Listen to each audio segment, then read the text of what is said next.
Bien, aquí vamos a hablar de la ansiedad, como les explicaba.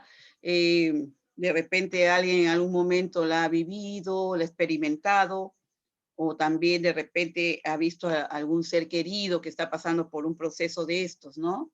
Realmente vemos que la ansiedad es una sensación normal, es decir, es normal cuando todos la sabemos sobrellevar, la sabemos dirigir, ¿no? Nos ayuda mucho. Pero cuando esta se acentúa mucho en nuestra vida y está constantemente ahí, entonces ya esto se vuelve un problema. Esta ansiedad es una sensación normal que experimentamos todas las personas. Ya. Alguna vez en algún momento de peligro, de preocupación, ¿no? Como dicen los psicólogos, que la ansiedad es un estado emocional en la cual las personas vivimos muy preocupados por el futuro, lo que va a suceder, lo que viene, ¿no? Entonces, en estos momentos realmente muchas personas estamos viviendo estos procesos de ansiedades, ¿no? Pero como les digo, estas emociones estas vivencias subjetivas, ¿no? Que nosotros vivimos, hay que saberlas sobrellevar, hay que saber cómo dirigirlas, de tal manera que no nos hagan daño a nosotros mismos. Aquí sirve para poder reaccionar mejor en momentos difíciles, ¿ya ve? Porque hay personas que esta ansiedad la encuadran bien, la dirigen bien, de tal manera que, por ejemplo, si están pasando por un momento difícil, ellos tratan de tomar la mejor decisión en ese momento, ¿ve? Entonces, por ejemplo, cuando una persona se encuentra ansiosa con cierta frecuencia, o sea que es mucho, ¿no? Todo el tiempo, sin que parezca haber razón para que exista esta ansiedad, o cuando esa persona se tensa en exceso, entonces la ansiedad se convierte en un problema, ¿ven? Entonces, eso hay que saberlo detectar a tiempo para que de esa forma podamos nosotros sobrellevarla y combatirla, digamos, ¿no? El objetivo no es hacer que desaparezca, sino aprender a controlarla, reducirla a niveles manejables y adaptativos. Es decir, que nosotros nos adaptemos a esta situación, ¿ya? Entonces, por ejemplo, la angustia, ¿no? Por ejemplo, de repente en algún momento la hemos vivido, se define como un afecto similar al miedo, ¿no? Tenemos temores a algo, de lo que puede venir, de lo que puede suceder, ¿no? A diferencia de este, no obedece a un estímulo amenazante externo, sino que es vivida como procedente de la interioridad psíquica de cada individuo, ¿no? O sea, de cada uno de nosotros. Entonces, la ansiedad, al igual que otros sentimientos o vivencias, son fundamentales en la vida de las personas porque nos regulan, nos ayudan a sobrellevar muchas cosas, como le decíamos, a poder dirigir o poder tomar decisiones, ¿no? Entonces, hay causas de la ansiedad, lógicamente, ¿no? Regulan la interacción con los demás, ofrecen un sistema de alarma que en caso del miedo sirven para afrontar situaciones de peligro o de riesgo. En el caso específico de angustia, su experiencia incluye tres tipos de componentes. Un componente cognoscitivo, ¿no? O sea, de conocimiento de algo que está ocurriendo, ¿no? Hay respuestas autonómicas, o sea, endocrinas y esqueletomotoras, o sea, aquí hay a nivel neurovegetativo, hay reacciones, ¿no? O sea, que muchas veces nosotros no sabemos controlarlas. También hay representaciones subjetivas del estado emocional.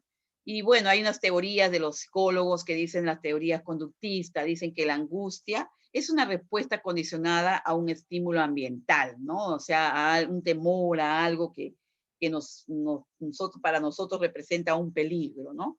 Entonces, eh, dice, la angustia es un afecto normal, según ellos, su intensificación que se convierte en una fuente de sufrimiento e incapacidad es lo que la convierte en patológica, ¿ven? O sea, esta ansiedad o estas angustias, hasta cierto nivel, digamos, son manejables, pero una vez que ellas se convierten en parte de tu vida, ahí es un problema, se vuelven patológicas. ¿Qué motivos te pueden causar ansiedad, no?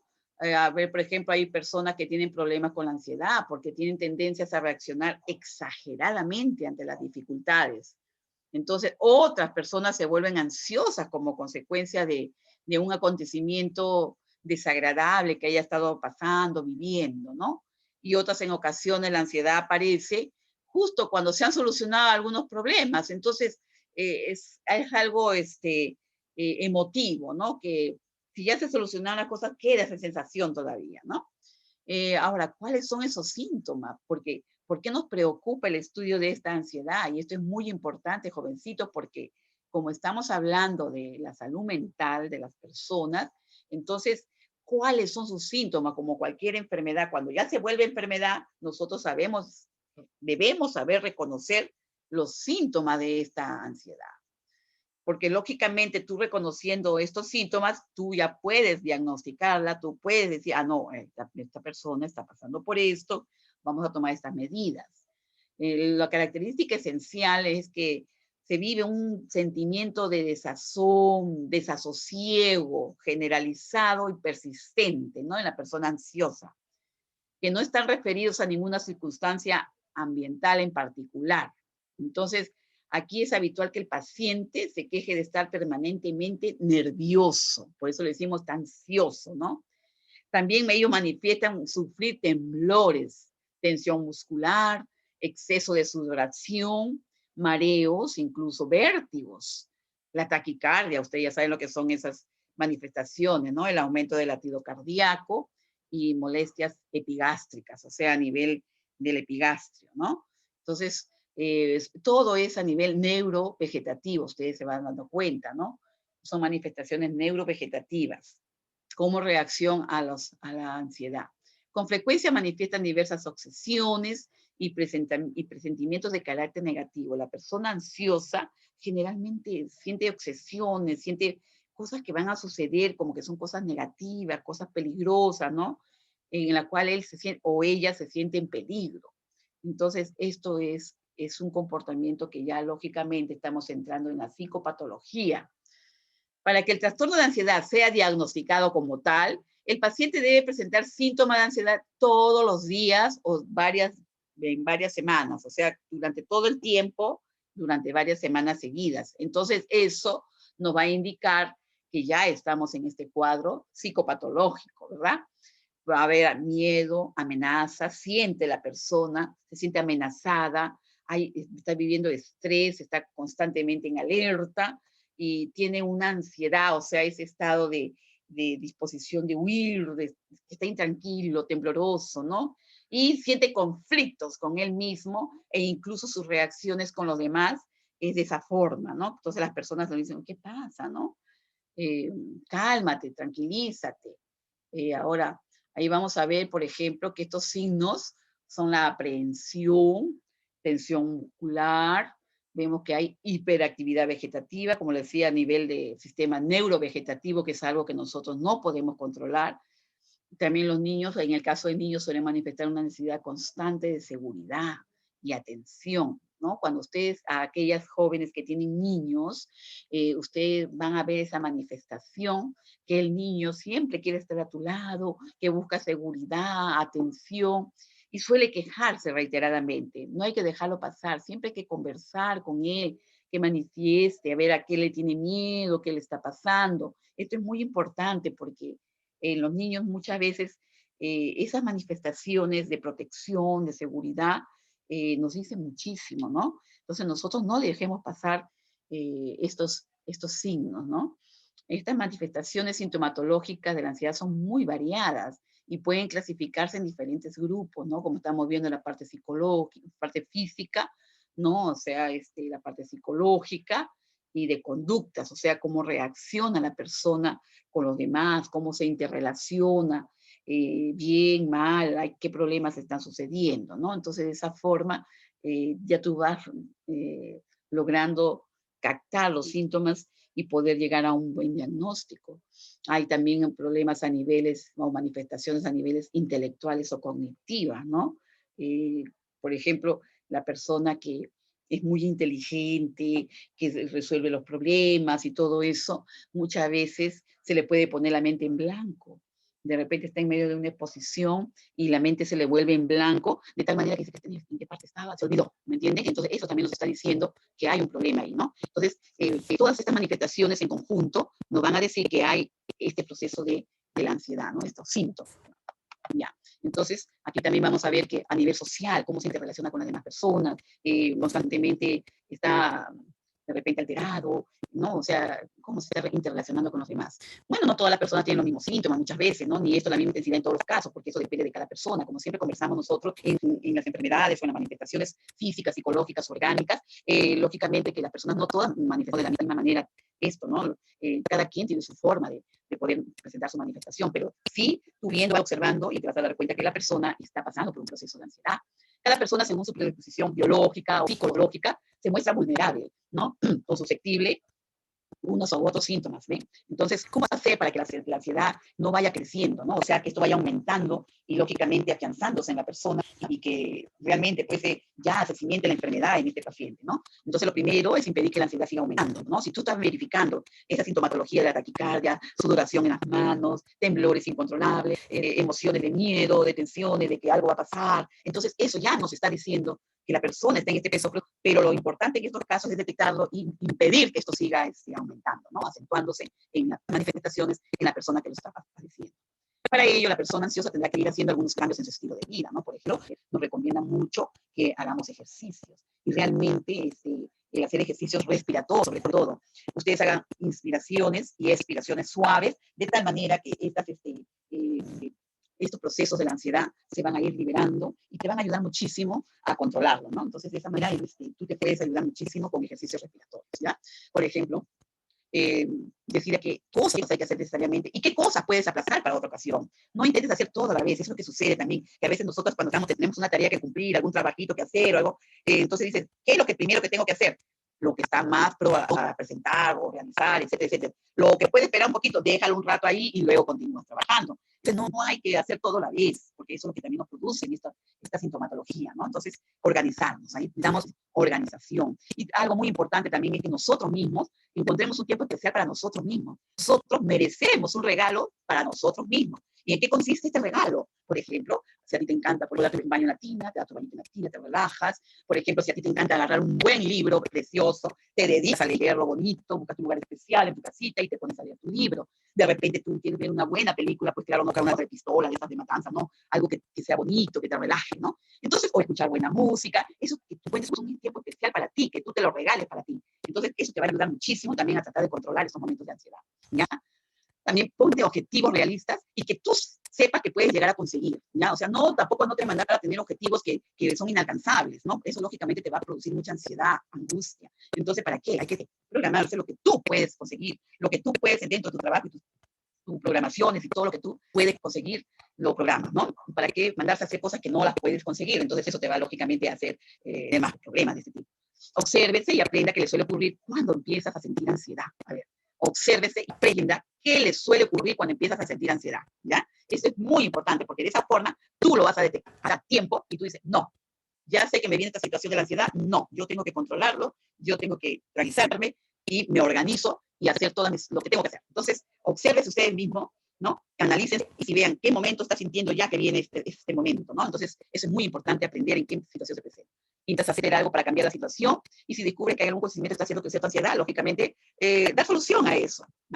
Entonces, también hay tipos de ansiedades, ¿no? Por ejemplo, ahí también tenemos las ansiedades desadaptativas, ¿no? Como mecanismo desadaptativo aparece cuando no gestionamos adecuadamente nuestras preocupaciones, miedos, temores, acontecimientos o situaciones que podamos, ¿no? Presentar. O sea, esto ya está en nuestra mente, ¿no? Entonces, esa situación de la ansiedad desadaptativa aparece cuando nos gestionamos a preocupaciones, a temores que tenemos nosotros, ¿no?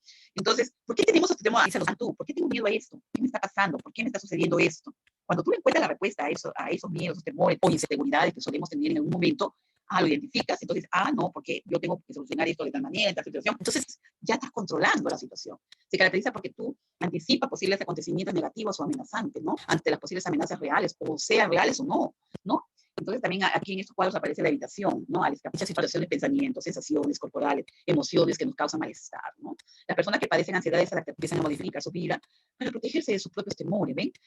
Los psicoterapeutas, los psicólogos te ayudan muchísimo, o psicoterapia, conversaciones que se tienen con estos profesionales y te ayudan muchísimo, muchísimo a tratar de controlar estas ansiedades de tipo desadaptativo, ¿no? Evitan situaciones, pensamientos, objetos que le producen ansiedad, lo cual... Profesora. Sí. Profesora, disculpe, se le escucha entrecortado. ¿Se escucha qué, hijo? Entrecortado, no se le escucha bien, profesora. Oh, Dios mío, ¿pero por qué? De repente su internet, profesora. ¿Ahora? Se le escucha entrecortado. Sí, Ahora, igual. uy, yo también te escucho mal. ¿Por qué? Yo no entiendo, hijo, ¿qué es lo que está pasando? Debe ser el internet. Sí, miss, el internet. Sí, porque también se escucha a ustedes así como, shh, así como sonidito. Ay, Dios, ¿qué hago? Porque ya eso sale de mí, pues hija, no, o sea, yo no controlo eso, ¿qué hago? Sí, profesora, en realidad es interesante la clase, pero se le escucha entrecortado por momentos. Uy, Dios mío, ¿qué hago, hijo? ¿Cómo se puede solucionar eso? Por favor, porque yo no entiendo de estas cositas. Dios mío. Ese debe ser el internet, la banda del internet está fallando y sentado doica. Y más para la licenciada, seguro. Sí, está lento, sé lo que estoy viendo ahorita, porque yo también a ustedes los escucho así, los escucho. Miren, yo les voy a pedir algo. Yo voy a ir explicando, vayan leyendo lo que voy poniendo, ¿les parece? Yo voy a ir hablando, ya ustedes van a, qué pena, oye, porque estoy poniendo ejemplos, todo eso, bueno. Oh, las personas que padecen ansiedad desadaptativa cuando se exponen a un evento, pensamiento u objeto fóbico suelen huir o escapar del mismo. Sí. Ahora suelen tener ansiedad de anticipación al imaginar que tienen que ponerse al evento fóbico. Aquí ya vienen las fobias, los miedos, ¿ya? Incontrolables. Las personas que padecen ansiedad desadaptativa, que es sus distintas manifestaciones, son conscientes de que sus temores son irracionales, están exagerados, pero a pesar de ello no pueden evitar sentir miedos, es algo incontrolable, no saben liberarse de él, no lo pueden controlar, ¿ya? Y es generar frustración en la persona que los lleva a una constante inquietud y rumia mental, o sea que están todos atentos, ¿no? Les repercute en diferentes grados, tanto a nivel personal, laboral y social. En sí, esta ansiedad no entraña ningún peligro real, causa ninguna enfermedad ni física ni psicológica.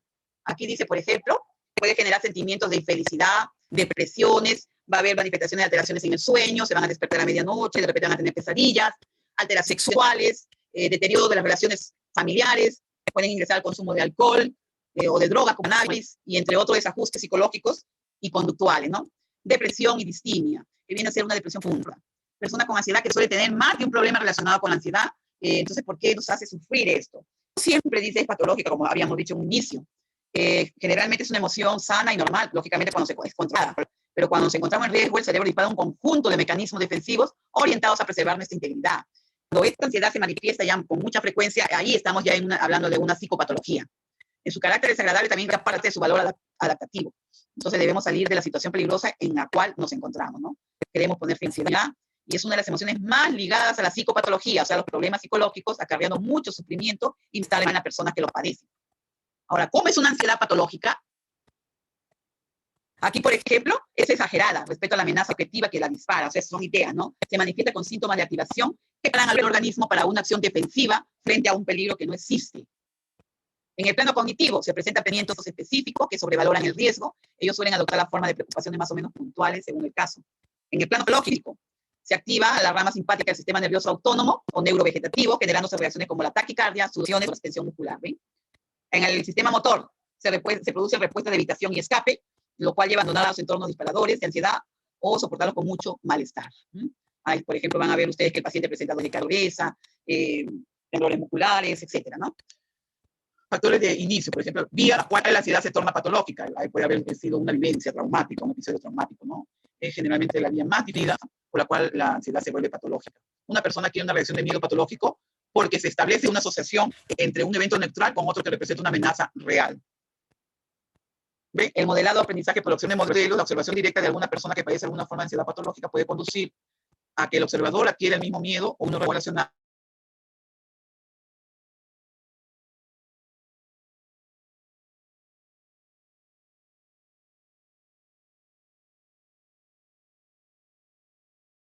Los casos más simples son aquellos en los que los hijos acaban padeciendo la misma fobia que sus padres. Se vuelve el círculo vicioso. Hay una preparación evolutiva que proviene de la aplicación de los principios de Darwin, ¿no? De Charles Darwin. En el ambiente arcaico, reaccionar con miedo y rápido a algunos estímulos es la diferencia entre la vida y la muerte. El hombre para sobrevivir cuando tiene miedos, corre, ¿no? Huye, porque siente amenaza.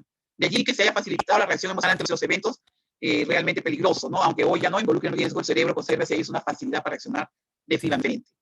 Representa una de las vías por las cuales la ansiedad puede volverse patológica.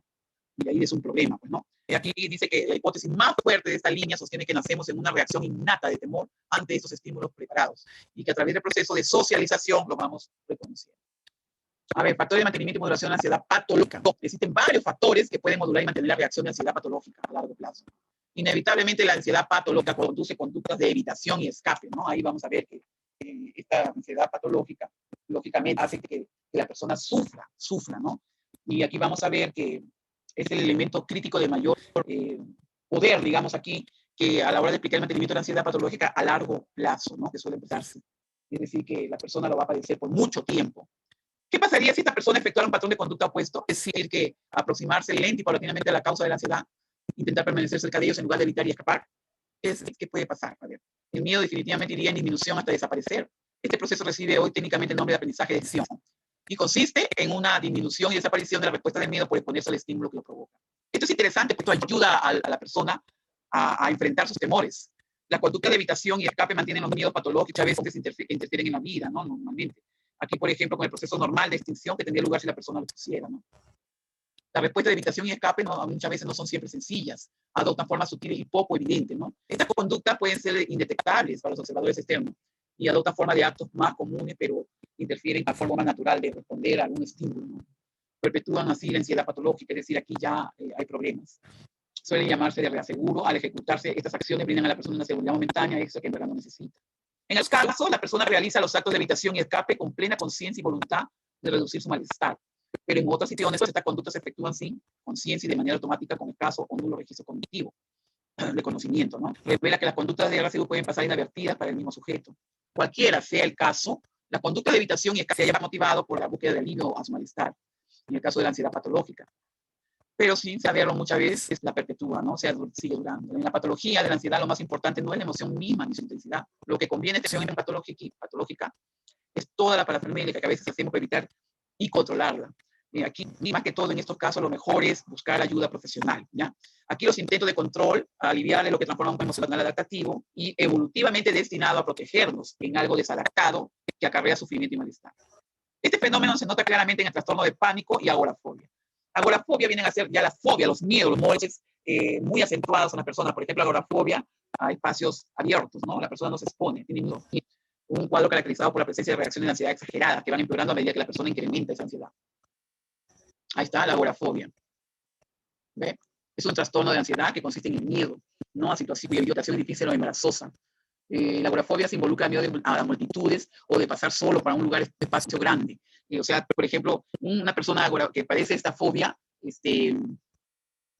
ellos tienen temores, por ejemplo, de pasar por la Plaza de Armas, ¿no? Que es un espacio abierto, y peor, si hay multitudes de personas allí, entonces no se atreven a pasar. Ese es el asunto, no cruzan. Ellos van por otro espacio que les sea menos a exponerse, tienen miedos, ¿ya? Esto lleva a que el preocupado, intentando prever la aparición de una nueva crisis, para ello monitorea su cuerpo y evita situaciones y actividades que supuestamente podrían disparar otras crisis, ¿ya? Procura evitar entornos hipotéticamente peligrosos que dispararían su crisis, lo que conduce a una generalización de sus miedos, sus temores. Y el estado permanente de alerta e hipervigilancia incrementa el nivel de ansiedad basal, facilitando la aparición de nuevos episodios pánicos. ¿Ven? Aquí ven que en algún momento está el control de la ansiedad y la supuesta prevención de la aparición de crisis tornan el epicentro de la vida. El paciente está casi todo el tiempo pendiente y preocupado por no sentirse mal, lo cual equivale a no sentirse ansioso, pero sin saberlo genera el efecto contrario, ¿ya?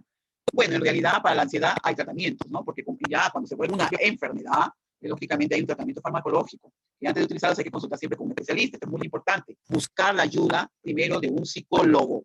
El psicoterapeuta, si no funcionó sus terapias, ¿no? De conversaciones, etcétera, etcétera, que no te lo ayudó, entonces este profesional te va a derivar donde un psiquiatra, porque todos sabemos que el psiquiatra es el médico que estudió psiquiatría y es el único profesional que nos puede medicar.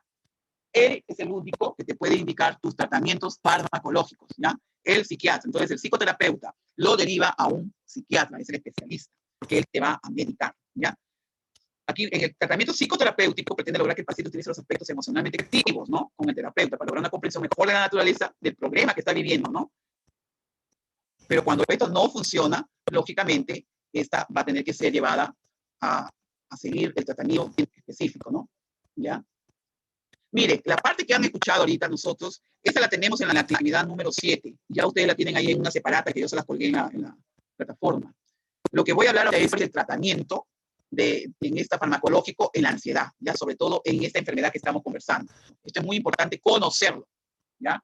¿Por qué? Porque lógicamente ustedes como profesionales de la salud tienen que conocerlo en qué momento se va a medicar a un paciente.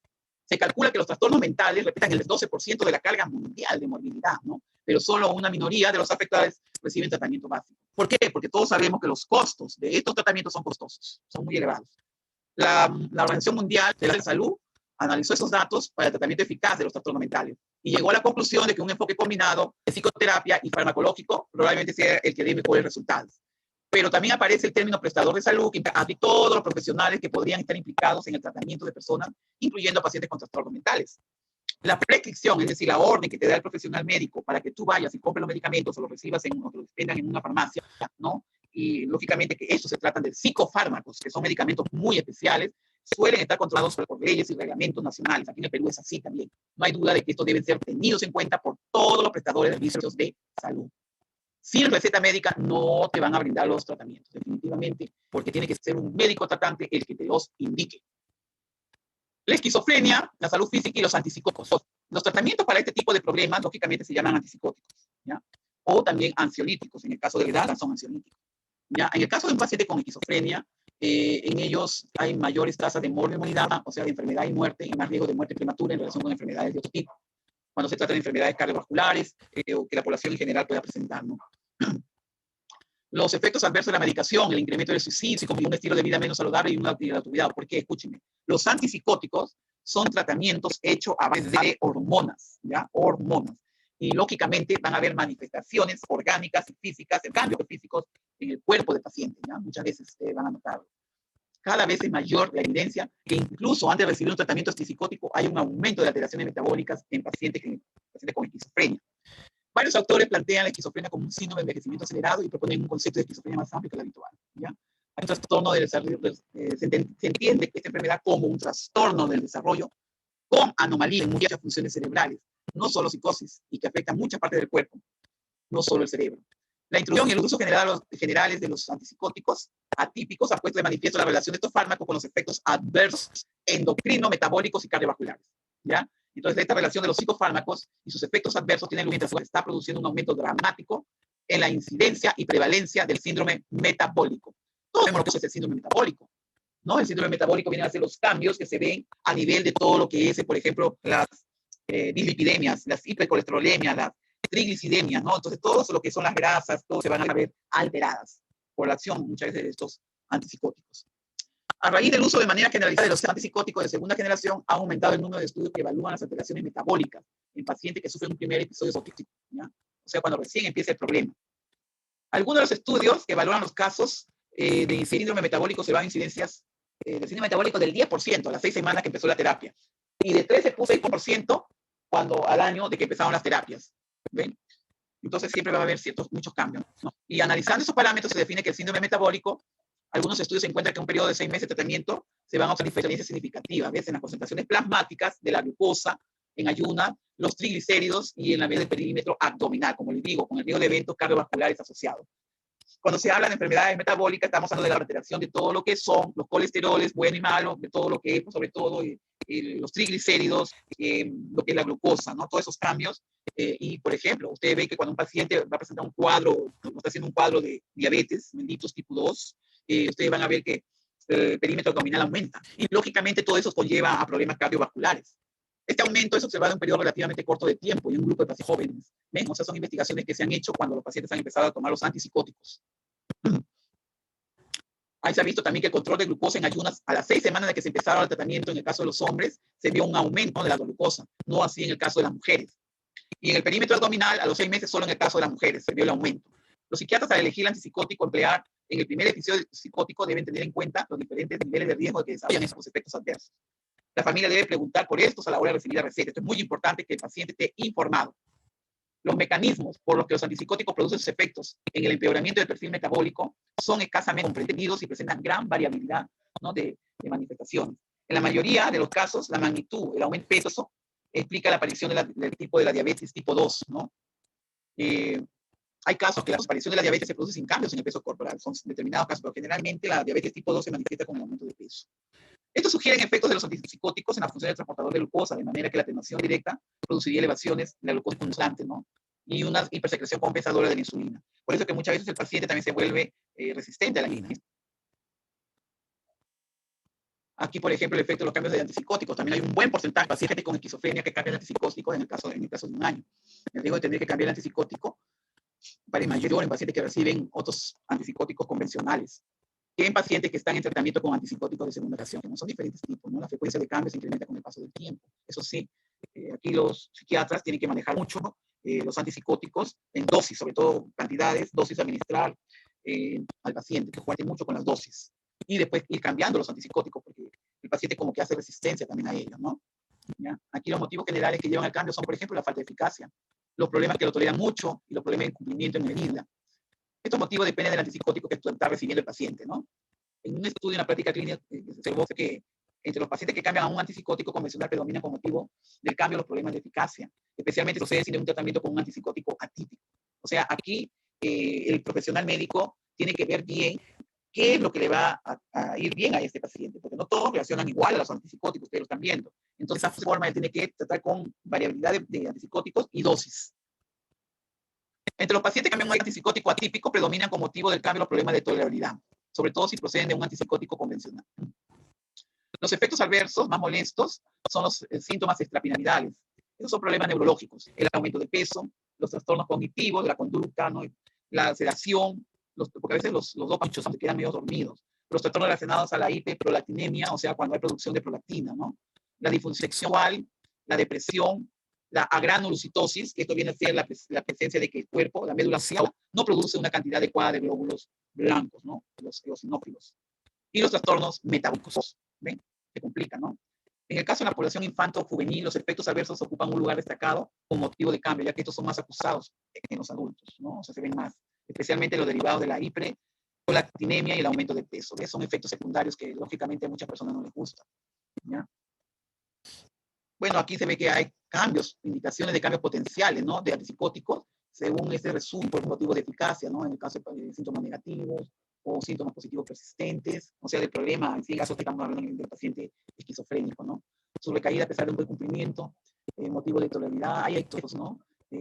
Adversos, extrapiramidales, esto se refiere a problemas neurológicos. Disinesia tardía, esto viene a ser movimientos incontrolados, ¿no? Problemas cognitivos persistentes, sedación constante, pacientes que están medio adormecidos, no responden bien a los estímulos, trastornos metabólicos, aumento de la QT, o a nivel de un electrocardiograma se ven cambios en el complejo QT. Otros efectos eso como la disfunción sexual, ¿no? Entonces todo eso, lógicamente, que son molestias para el paciente, ¿no? Y por otro motivo puede ser incumplimiento de la terapia, o a veces los familiares no ven que los cambios no les favorecen en nada al paciente, a su familiar, ¿no? Con bastante frecuencia el cambio de antipsicótico y además de las dificultades que puedan dar, no tiene el resultado esperado.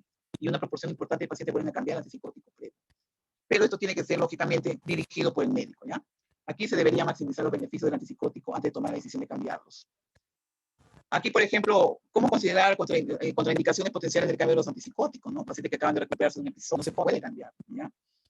Antes de cambiar se recomienda que el paciente haya pasado por lo menos de 3 a 6 meses después de haberse recuperado del episodio psicótico.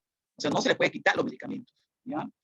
También pacientes que reciben y cumplen con un antipsicótico de POP, o sea, son de esos que tipo parches, ¿no? Que va liberando lentamente a través de la piel, ¿ya? Con antecedentes de incumplimiento cuando toman los antipsicóticos por vía oral. Excelente respuesta a un tratamiento, o el paciente y la familia rechaza la recomendación. Pacientes ambulatorios, ¿no? Que reagudizan en el futuro un riesgo de la conducta lesiva, peligrosa para todos, ¿no? O sea, que empiezan a presentar efectos adversos. Pacientes ingresados cuyo proceso psicótico requiere estabilización inmediata.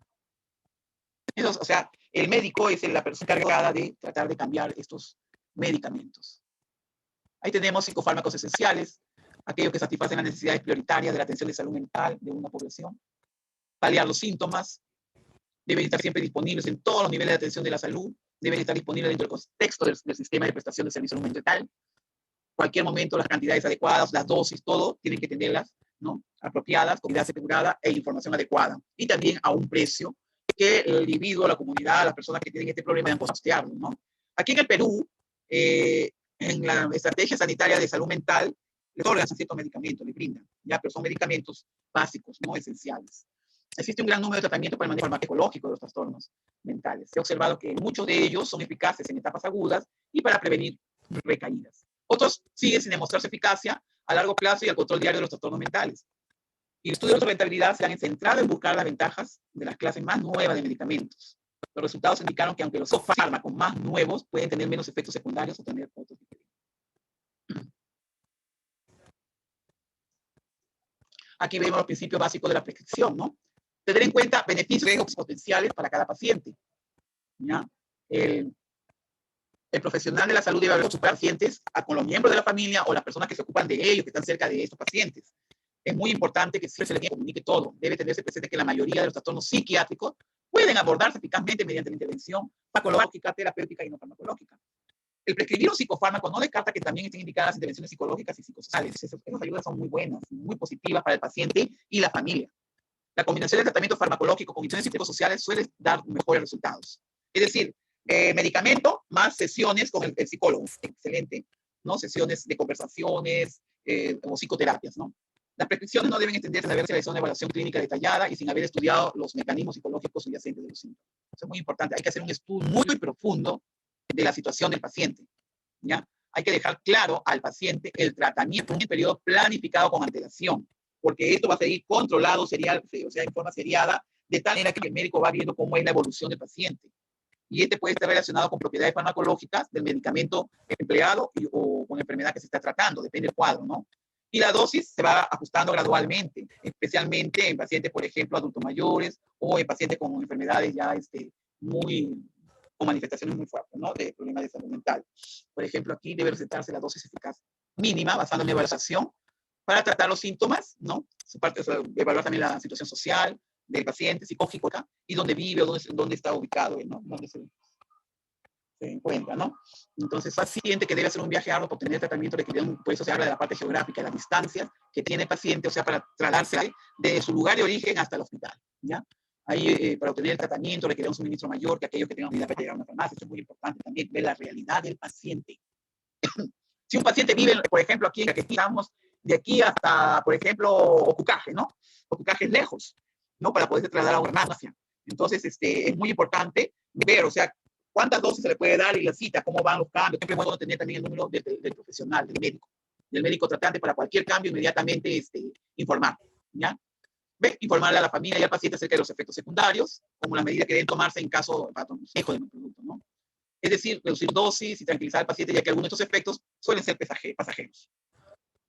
En sí, los profesionales de la salud deben saber muy bien el manejo de esta sustancia, ¿ya? El paciente está tomando en sí es posible, por ejemplo, el alcohol, las benzodiazepinas no pueden tomarse simultáneamente, ¿ya? Eso hay que tener mucho control y mucho cuidado. Las benzodiazepinas, prohibido consumirlas con alcohol, ¿ya? Prohibido. Los prestadores de servicios de salud deben tener conciencia de que la reglamentación farmacéutica internacional, nacional, regional y local debe ser estrictamente acatada, ¿ya? Los profesionales de salud deben vigilar regularmente el consumo de medicamentos y debe preguntar diariamente qué cantidad se ha tomado. ¿Ve? Aquí, en la elección de un medicamento, los profesionales deben considerar la disponibilidad y la continuidad del suministro de estos productos, de estos medicamentos, ¿no?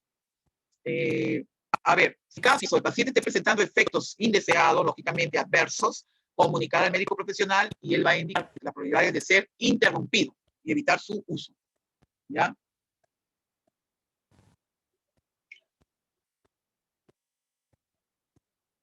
Principio básico de la prescripción. Aquí los profesionales de la salud deben tomar, o sea, conciencia de que los antecedentes, en el caso de un paciente que ha intentado suicidarse, son indicadores importantes de este comportamiento, ¿no? Si existía la mínima posibilidad, a los servidores de salud, limitar la cantidad de medicamentos, o sea, hay que ver qué tipo de medicamentos tienen indicados, porque como profesional tú tienes que conocer efectos, ¿no?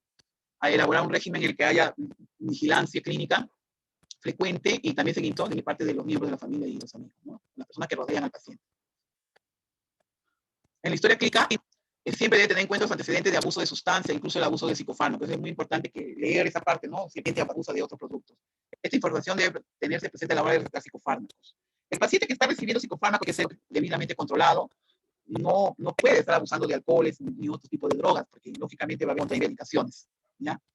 En general, debe evitarse la politerapia, ¿no? El uso concurrente de dos o más medicamentos pertenecía a este tipo de, por ejemplo, de la benzodiazepinas, etcétera, ¿no? O sea, el médico es el que indica todo esto, ¿ya?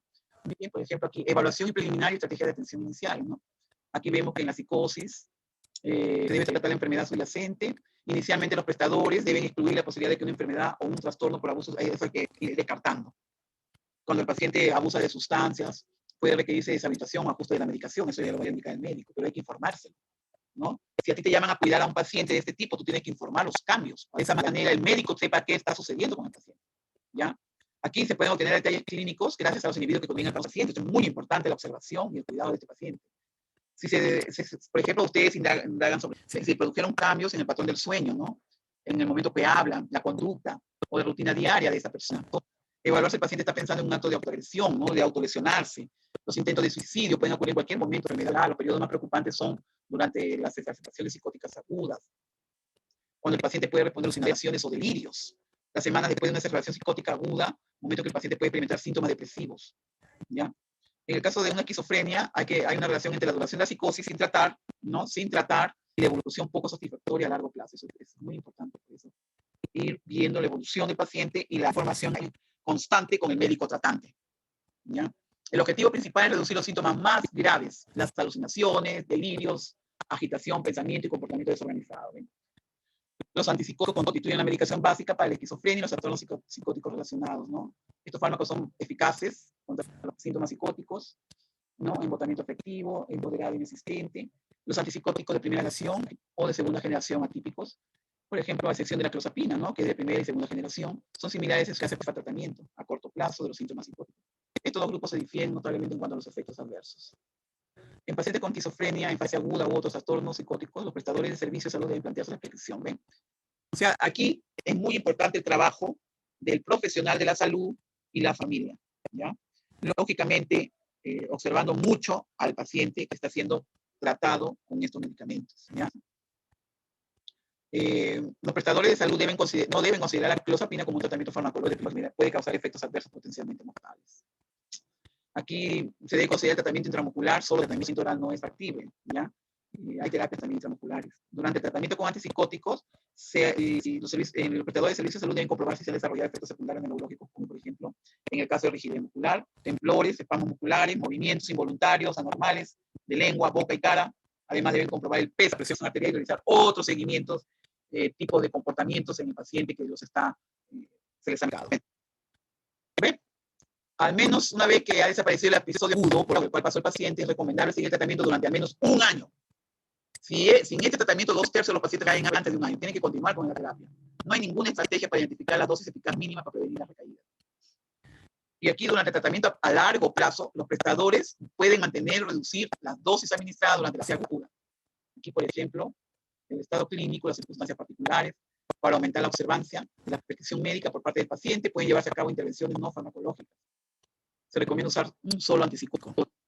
¿Bien? El usar 2 o más antipsicóticos no proporciona mayor ventaja, más bien produce reacciones adversas, ¿no? Y las dosis elevadas aumentan el riesgo de reacciones adversas sin proporcionar ventaja. O sea, esto es muy importante que lo maneja el psiquiatra. En general se recomienda empezar con dosis bajas e ir aumentando gradualmente. Eso lo hace el médico, ¿ya? Ellos indican la dosis mínima y después va aumentando paulatinamente hasta que encuentren la dosis eficaz para el paciente. En el caso de antipsicóticos de acción prolongada, deben recetarse solo si el cumplimiento terapéutico constituye un grave problema. El cambio de un antipsicótico debe realizarse con mucha precaución. Aquí los prestadores de salud deben reducir gradualmente la dosis del primer antipsicótico mientras aumentan a poco la dosis del segundo. ¿Ven? Pero eso va con indicación del médico tratante, lógicamente, ¿no? Porque la prescripción de clozapina sin hacer recuento leucocitario continuo puede aumentar el riesgo de la granulocitosis mortal, ¿no? Cuando hablamos de la granulocitosis, esto les recuerdo nuevamente que es una afección en la cual la médula ósea no produce una cantidad de cierto tipo de glóbulos blancos como los neutrófilos, ¿ya? Entonces eso se llama agranulocitis, y es un problema muy serio, lógicamente, ¿no? De la serie blanca. A ver, aquí, por ejemplo, entre las reacciones neurológicas, ¿no? O sea, las reacciones anticolinérgicas, o sea, por ejemplo, cuando habíamos dicho de las reacciones neurológicas, de los problemas a nivel extrapiramidal, ¿no? Movimientos incontrolables, ahí van a ver, por ejemplo, de tipo parkinsoniano, ¿no? Esos movimientos involuntarios, temblor, asinesia, distonías, espasmos musculares, ¿no? Y las anticolinérgicas, sequedad de la boca, por ejemplo, puede presentar visión borrosa, estreñimiento, retención urinaria y efectos centrales de agitación grave, confusión. Entonces eso suele presentar el paciente, ¿no? Y entre los efectos secundarios relacionados con el uso de antipsicóticos de segunda generación se destaca la hiperglucemia, o sea, la cetoacidosis, la diabetes y equilibrio lipídico. Esas son las manifestaciones que habíamos dicho de tipo metabólico, ¿no? O sea, aquí ya el paciente se está dando una diabetes. Porque cuando hay hiperglicemia, definitivamente ya estamos en un cuadro de diabetes tipo 2, ¿no? Las alteraciones metabólicas relacionadas con los antipsicóticos constituyen un factor de riesgo de morbilidad y mortalidad cardiovascular, como ya hemos dicho. ¿Por qué? Porque se ven alterados todos los triglicéridos, los colesteroles y la glucosa. Lógicamente, esto sobrelleva un problema de infarto cardiovascular, ¿no? O enfermedades cardiovasculares. Ahí también hay otros efectos adversos, ¿no? Por ejemplo, estos efectos relacionados con el antipsicótico, efectos secundarios. Por ejemplo, vamos a ver que ahí en esos pacientes hay aumento de peso, alteraciones en el electrocardiograma, hipotensiones, ginecomastia. ¿Qué es la ginecomastia? La ginecomastia es la presencia en el caso del varón, la zona que nosotros le llamamos mamas, ¿no? En el varón se llaman tías, ¿no? Entonces en ellos se ven desarrolladas. Entonces esos son problemas hormonales. ¿Por qué? Porque estos tratamientos son hormonas, por eso van a haber cambios, ¿no? Entonces hay que tener mucho cuidado. También suele haber un aumento de prolactina, que es una hormona, ¿no? La galactorrea, incluso en el caso de mujeres o hombres, presentan presencia de leche, ¿no? A través de la pezón, ¿ya? Entonces se llama galactorrea, presencia de leche, ¿ya? Y así fotosensibilidad, erupciones cutáneas, ¿no? Que son muy molestosas, ¿ya? Aquí en la sobredosis de los antipsicóticos, al menos que se hayan ingerido otros depresores del sistema nervioso central como el alcohol o la benzodiazepina, ahí sí hay problemas, ¿no? Y se caracteriza, por ejemplo, sobredosis con hipotensión, o sea, la baja de la presión arterial, taquicardia, hipotermia, ustedes ya saben lo que es, ¿no? Temperaturas bajas, hipotensión, presión arterial baja, taquicardia, aumento de los latidos cardíacos, arritmia, ¿no? Somnolencia, distonías y crisis convulsivas. Si se sospecha una sobredosis de antipsicóticos, se recomienda trasladar a un centro médico de urgencia para tomar las medidas especiales, ¿no? Los adultos mayores vienen a ser el grupo de personas de poblaciones de pacientes especiales, ¿no? Pueden ser más sensibles a las reacciones de tipo parkinsoniano y anticolinérgico, ¿ya? Pues, antes de recetar antipsicóticos a adultos mayores, se debe hacer un reconocimiento médico y elaborar una historia clínica detallada y preguntarles si están tomando medicamentos en el marco de otra enfermedad, ¿no? Siempre que sea posible, se evitarán los antipsicóticos durante el embarazo, en particular durante el primer trimestre, eso ya lo sabemos, ¿no? Porque ustedes saben que en el primer trimestre es la etapa embrionaria, ¿no? Del futuro niño, ¿no? Aquí tenemos también, por ejemplo, un tratamiento, ¿no? Aquí en los trastornos de sueño, ansiedad, ¿no? Aquí, por ejemplo, para los pacientes que tienen temores, ¿no? Aprensión, si la ansiedad generalizada. La depresión mayor se produce en casi 2/3 de los pacientes con trastornos de ansiedad generalizada, los trastornos de pánico y el alcoholismo, ¿no? En 1/3 de los pacientes. O sea, el insomnio es un trastorno de los patrones del sueño, consecuencias adversas durante el día, afecta al 50% de todos los adultos en el momento de su vida. La prevalencia del insomnio parece ser mayor en las mujeres en edades avanzadas. Y los individuos con insomnio se quejan de la dificultad para conciliar el sueño y mantenerlo. Tienen la sensación de que el sueño no ha sido alargado. La ansiedad generalizada y los trastornos del sueño pueden ser la consecuencia de enfermedades físicas o psíquicas, trastornos del humor o ansiedad, farmacoterapias concomitantes. Aquí, por ejemplo, a ver, si un paciente tiene insomnio, lógicamente hay que quitarle, si él tiene la costumbre de tomar café, evitar el café, el té, ¿no? La teína, la cocaína, todas esas cosas, lógicamente, la suspensión de esas sustancias. Ya, al evaluar a los pacientes con ansiedad o trastorno de sueño, los prestadores de servicios de salud deben tener en cuenta las posibles causas médicas subyacentes, ¿ya? Y si las enfermedades y el uso de la suspensión de medicamentos son un motivo probable de ver todo eso y eliminar o tratar la causa subyacente de este problema, ¿no? Si los trastornos médicos y el uso de la suspensión de medicamentos no son un motivo admisible, si da insomnio, los prestadores de servicios de salud tal vez pueden investigar la presencia de depresiones mayor u otros trastornos psiquiátricos. Y si hubieran otros trastornos, se tratará de en primer lugar, definitivamente, ¿no? Pacientes con trastornos de sueño sin ninguna comorbilidad psiquiátrica pueden proponer intervenciones educativas, talleres, ayuda que lo pueden, o sea, hacer que el paciente concilie su sueño, ¿no? Y lógicamente eliminando el té, el café, que son productos que alteran el sistema nervioso, ¿no? Entonces, eso hay que tener presente. Las estrategias de tratamiento no farmacológico deben ofrecer siempre escucharlos en forma empática, reafirmación, orientación, sobre todo, ¿no? Manifestar esa empatía con el paciente que está viviendo este problema, ¿no? Las técnicas específicas psicoterapéuticas son medidas especiales para disminuir la ansiedad y el insomnio. También pueden practicarse técnicas de relajación, ¿no?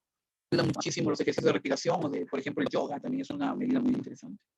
Las benzodiazepinas son un grupo de compuestos de estudio similar que reduce la ansiedad cuando se administran a dosis bajas. Inducen el sueño cuando se administran a dosis móviles.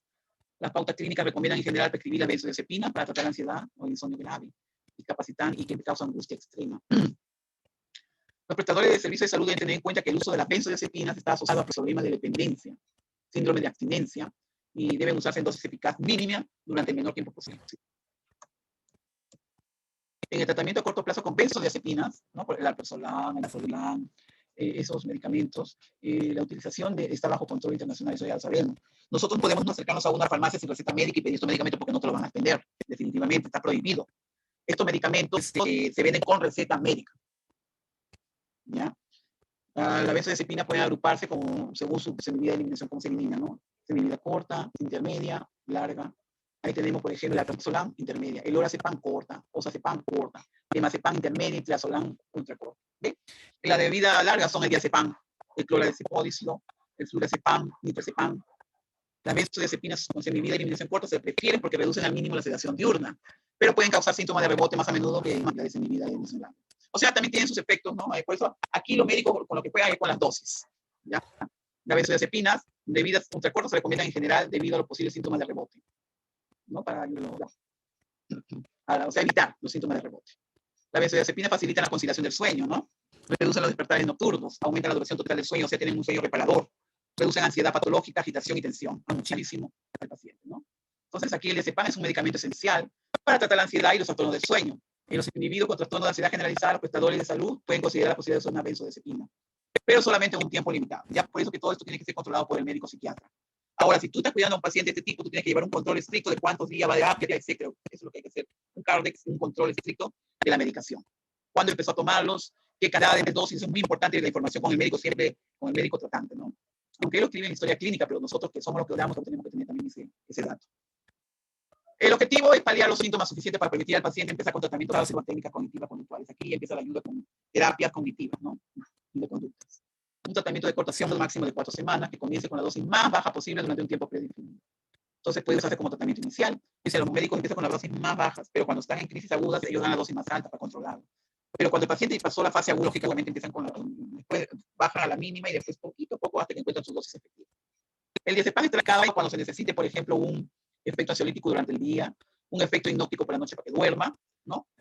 A largo plazo no deben administrarse durante más de 4 semanas. Es muy importante. Su uso puede inducir dependencia y síndrome de abstinencia.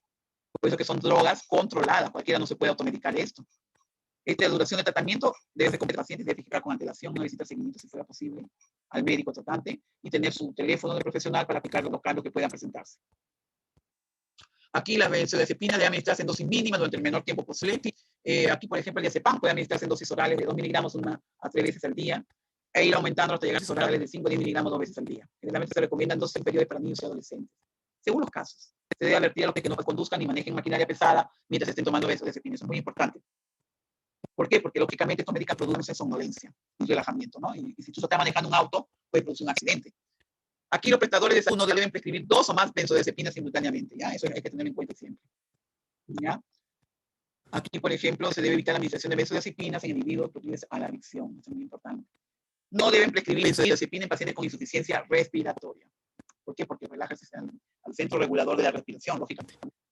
Y muchos efectos adversos son la somnolencia, la sedación, debilidad muscular, vértigo, cefalea, fusiones, depresiones, temblores, trastornos visuales, retención urinaria, incontinencias, cambios en la libido, disartria, o sea, por ejemplo, no hay una buena pronunciación, ¿no? Cuando habla, alteraciones gastrointestinales, ¿no? Y también suele haber casos de amnesia. Aquí, si los pacientes sienten mucha somnolencia y debilidad muscular, los prestadores de salud reducirán la posología a 1/3. No es necesario que los pacientes vuelvan al consultorio para esta disminución, porque el doctor ya deja la indicación, ¿no? Y tú le escribes ahí y ellos te lo dejan, ya tú lo tomas según sea el caso. Los prestadores de servicios de salud deben tener presente que entre los factores de riesgo de dependencia se encuentran la posología alta, uso continuo, utilización de benzodiazepina de semivida corta, administración a individuos proclives a adicciones o dependencia a otros medicamentos o al alcohol. Suspensión repentina de esta puede causar un síndrome caracterizado por ansiedad, depresión, deterioro. Lógico, porque el paciente se ha hecho adicto a esta medicación, ¿no? Por eso es que te dice que tú como profesional tienes que tener cuidado con estas prescripciones. Cuando se suspende la benzodiazepina de acción corta, empieza generalmente a las pocas horas. Síntomas de abstinencia benzodiazepínica, ¿no? En el caso de acción larga, puede que no se desarrollen hasta 3 semanas después de la suspensión. ¿No? Efecto tiene ese producto. La desaparición de los síntomas puede durar varios días, meses. La dependencia por benzodiazepinas de acción corta y prolongada puede ser cualitativamente similar, aunque los síntomas de amnesia quizás sean más graves en la benzodiazepina de acción corta. Bien, la evolución de la sobredosis es generalmente favorable a menos que se haya ingerido alcohol. Por eso se dice que el alcohol y la benzodiazepina están totalmente prohibidas, ¿ya? Eso sí, hay que manejarlo adecuadamente, ¿no? En el caso de antipsicóticos y antidepresivos, pacientes con esas problemáticas. La intoxicación benzodiazepínica está asociada a una rápida alteración de la conciencia, se induce en un estado similar al del sueño, el paciente puede salir temporalmente mediante los estímulos apropiados, suele haber depresión respiratoria y el ritmo y la frecuencia de lesiones normales en ausencia de anoxia o hipotensión grave. Si se sospecha sobredosis, se recomienda evitar al paciente, enviar al paciente a un médico de enfermedades agudas. ¿Ya? ¿Por qué? Porque las benzodiazepinas producen, pues, lógicamente, problemas a nivel centro nervioso de la respiración, lo relajan y puede hacer un paro respiratorio, es peligrosísimo. Los prestadores de salud deben administrar benzodiazepinas con precaución, sobre todo a los pacientes adultos mayores, debilitados, que pueden ser esos los efectos adversos de la benzodiazepina. Paciente con insuficiencia renal o hepática también puede ser administrar dosis muy pequeñas. Se debe evitar la insuficiencia hepática grave, eso se tiene que hacer controles a nivel de las transaminasas hepáticas. El uso a largo plazo también puede exacerbar la demencia subyacente. Debe evitarse la utilización de la benzodiazepina durante el embarazo, hemos dicho. Los prestadores de servicios deben informar a las mujeres en edad fértil que suspendan el tratamiento con benzodiazepina si quieren quedar embarazadas. Sospecha que lo estén. El uso durante el primer trimestre ha estado asociado a malformaciones congénitas en el lactante. Hay que tener mucho cuidado. En el uso del tercer trimestre puede estar asociado a síntomas de abstinencia en el neonato, síndrome del lactante hipotónico. La benzodiazepina no es administrarles a las madres que amamantan, definitivamente.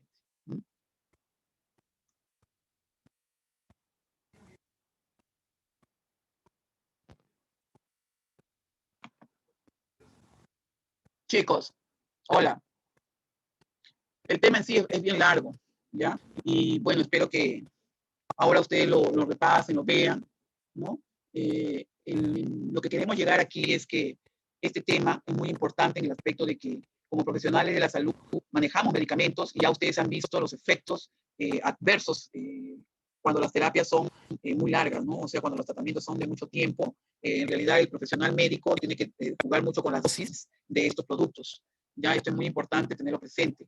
Entonces, hay una pregunta, porque esto es muy importante de que como profesionales de la salud ustedes sepan manejar y conocer toda esta problemática con respecto a que son los antipsicóticos, ¿no? Y los antidepresivos y a los ansiolíticos. Como ustedes han visto, la familia de los barbitúricos tipos de diazepanes, o benzodiazepines, medicamentos derivados de la benzodiazepina, lógicamente son productos que tienen muchos efectos adversos y son medicamentos que son controlados, entonces, a nivel internacional. Entonces, una persona cualquiera no puede ir a acercarse a una farmacia y pedir benzodiazepinas o diazepanes, etc. ¿Por qué? Porque lógicamente tiene que ser con una receta médica. Ya eso ya lo sabemos, pero siempre hay que recordarlo. ¿Ya? Esto es muy importante. ¿Hay alguna pregunta sobre esto que hemos conversado? ¿Sí?